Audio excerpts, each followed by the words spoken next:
Wow, Netflix, you're calling your new office romance movie Office Romance? What's next? Buddy cop? Whodunit? Scary movie? Hold on, wait a second.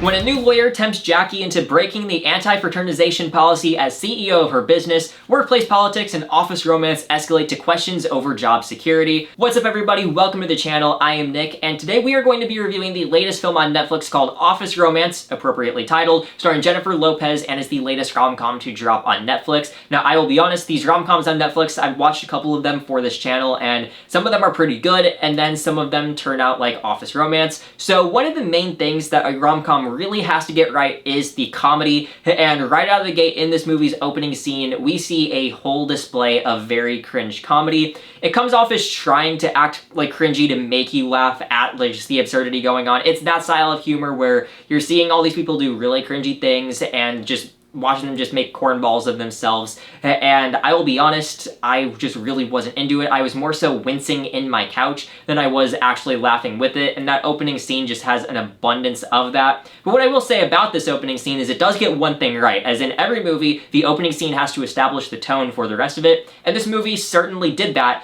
by showing us just how cringe the comedy was going to be throughout the whole runtime, because it just doesn't stop there.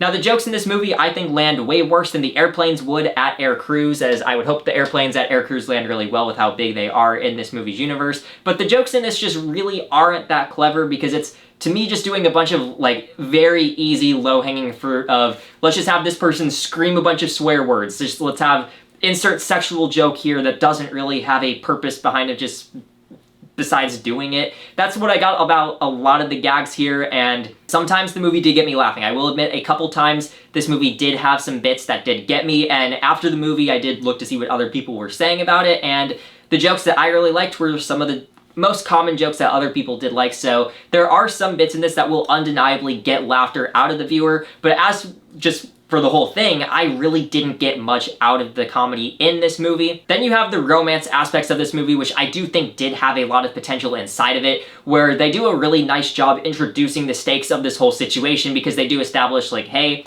these two obviously like each other, but of course they are working in the same place. But with the policy going on, if this does happen, Jennifer Lopez as the CEO would lose her job, and she would have to resign as CEO, and just a bunch of other consequences that would transpire with the whole situation going on.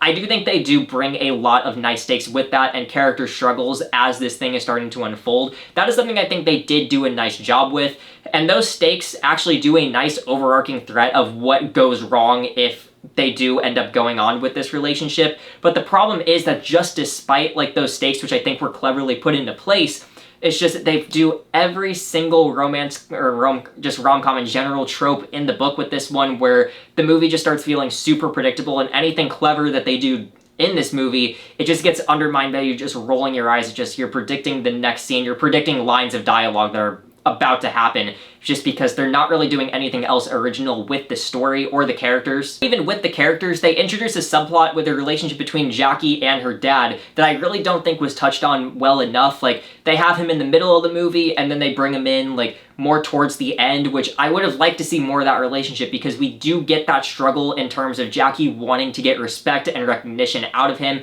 get more than what she's being given from him. But that, I think, unlocks a lot of more character struggle in Jackie and add more depth to her and more of an attachment with her character as a whole. It brings in more out of her that I think we could have had if we delved into this subplot a little more, and maybe had a more redeeming ending had they carried this on throughout the movie more. It just felt like something they kind of threw in there to create a third act problem, but I wish if they just went with it more. I think the story earns more respect in the end of the film, especially with the whole situation going on here of a relationship with an employee inside of the company. I think that would have created some nice tension to explore with the dad and bring a whole dynamic into this even further. So I think just bringing more of him in that relationship and working with it well would have added enough to this movie to maybe add some more flavor to the story. The core romance is the obvious draw and how these characters will just navigate this whole situation. And the good news about this is I don't really have anything bad to say at all about how their relationship is handled.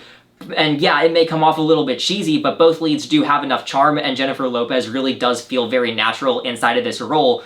It's just the bad news is that I don't have anything to say in general because I don't think there is enough substance in here, and just the unoriginality of the plot I don't think made this romance work as well as it could have, because the ending of this movie does lead us into a very tropey thing we've seen like millions of times, but I do think it could have meant something more had we done more interesting things with the story than just following a bunch of tropes and adding more of what this movie introduced than repeating what 50 other Netflix movies from last year, like, repeated. Now, this is a movie that will probably hit #1 on Netflix, probably. It is going to hit #1 on Netflix. It is a Jennifer Lopez rom-com. It is hitting #1 on this platform, and it is just undeniably going to be a hit for Netflix, no matter what the quality of the movie would have been. And I do think, given everything bad I said about this movie, I do think it is going to be entertaining enough for some viewers with it, where if you just want to sit down, relax, and just watch a rom-com on Netflix, I think there is enough entertainment value in this, but I just couldn't help but cringe and want a lot more out of this. But with that said, I do think being a #1 hit on Netflix, I guarantee you, it is going to work for some people. But before I get into my final thoughts, make sure to subscribe, as we are 7 subscribers away from hitting the 100 sub goal for this year. We might even hit it before the halfway point of the year, which would be absolutely incredible. And also be sure to like this review, because when you do like the video, a clapperboard will appear. With that said, let's get into my final thoughts. Office Romance is just as generic as its title would suggest. There just isn't a lot of substance in the story to make up for the abundance of cringe humor, despite the relatively good stakes that they do try to set up within this story. It's undeniably going to be a massive hit for Netflix just for what it is and who is starring in it, but I think it is just an instantly forgettable rom-com that will live in the Netflix dumpster bin. Now, my final score for this movie really just cannot be anything higher than a 2 out of 5, and this is going to be a special movie for the channel, despite it being, you know, a 2 out of 5, is it's going to be the very first movie on this channel to officially receive the verified Schlockbuster badge. I have thrown the term Schlockbuster around on this channel before for previous reviews, but this is the first time that we are going to be introducing the verified Schlockbuster badge, and it will return for other bad movies I review. But with that said, thank you all so much for watching this review. I hope you enjoyed it. Even if you liked the movie, I hope you enjoyed the review at least. Be sure to drop down in the comments down below what you thought of the film. Did you love it? Did you hate it? Or were you right in the middle? This review is not the right review. These are just my thoughts. But thank you so much for watching, and I will see you all next time.